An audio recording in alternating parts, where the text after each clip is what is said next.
My friends, one of the greatest things about Jesus' parables is that there's usually multiple messages woven in the story.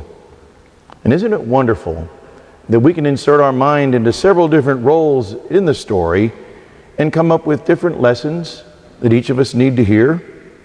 And usually it's something appropriate, meant especially for each of us.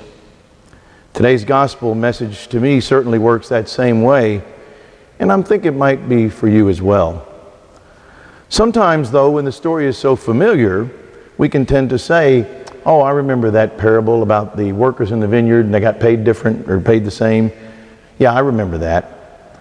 And then we just move on with no other thoughts. Well, not today. Our capitalistic nature is challenged. And for me, a lifelong straight commission salesman, I feel the impact of Jesus' message in a pretty stark way. And anyone who's ever had a job in the working world would do so as well. You know, our tendency with this reading is to put ourselves in the place of the workers who come early, isn't it? Our natural tendency is to feel like we're ones that showed up early. And so we kind of adopt that role when we listen to the rest of the parable.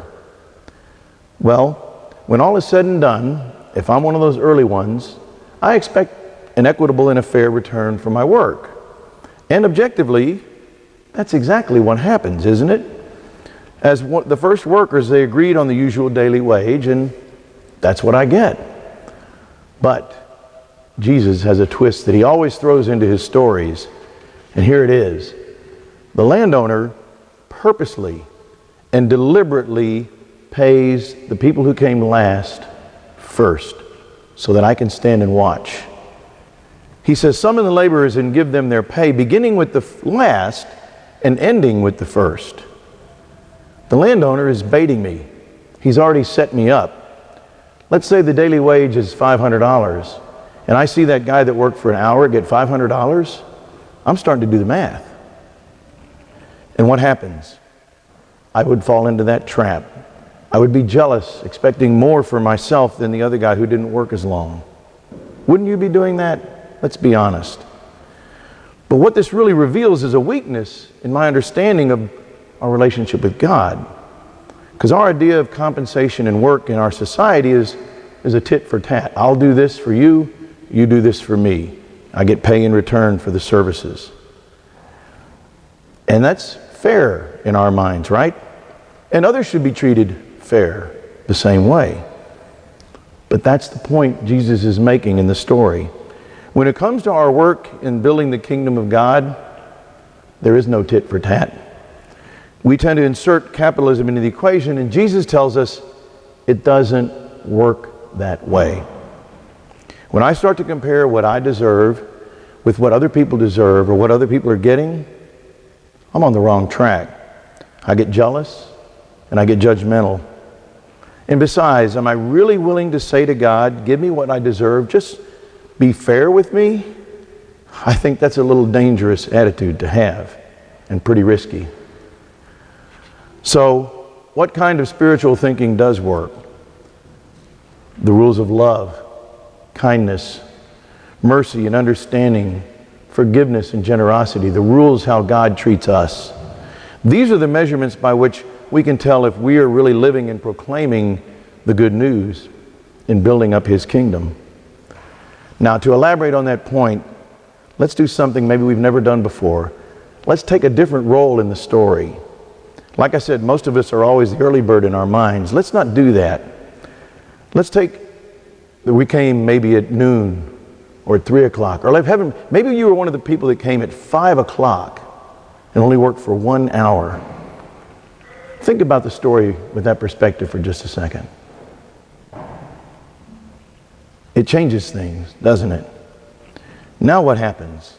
Now when I get paid and I expect an hour's worth of wage, I get $500. I get a whole day's wage for 1 hour's work. That makes me feel overwhelmed. And to be grateful for the generosity and the blessings of this wonderful vineyard owner who's treating me this way. Wouldn't you be blown away by his compassion and his love that he shows for each one of us? That's the key to the parable. We should all be blown away and overwhelmed by the generosity of God's love and mercy, kindness and forgiveness towards each one of us. So much so that we're willing to surrender ourselves to Him and for Him. In the end, He takes care of us anyway, doesn't He? And this brings us to the last line of that gospel. If we take the mentality of the early workers that came in what the world says first, those who have jealousy and judgment, we end up being last in the eyes of God in serving His kingdom. But if we embrace the spirit of the late workers, the ones who were last according to society, we'll be first in the eyes of serving God's kingdom, because we're showing an attitude of gratefulness and humility and appreciation. See, the answer is that working and serving in God's kingdom isn't an attempt to earn anything. We can't possibly earn our way to God's love. Why? Because it's already here. You and I already have it. And we have the salvation that Christ gives us by His death on the cross. That's the point. His love and His salvation have already been guaranteed for each one of us who embrace it. That's the good news. And this new covenant the way we should respond is to respond to what Christ has done for us.